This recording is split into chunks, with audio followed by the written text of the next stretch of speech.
A good management accountant is a blessing, but a bad management accountant is a curse. Management accounting typically involves focus on three key pillars of the organization, namely how to plan for the future, how to exercise control, and how to take decisions.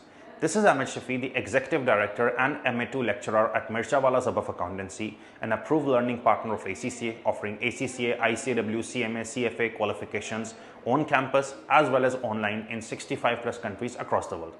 I have invested 100 plus hours in designing this MA2 course, which will help ensure you not only pass the paper, but you also become a blessing for the organization rather than a curse.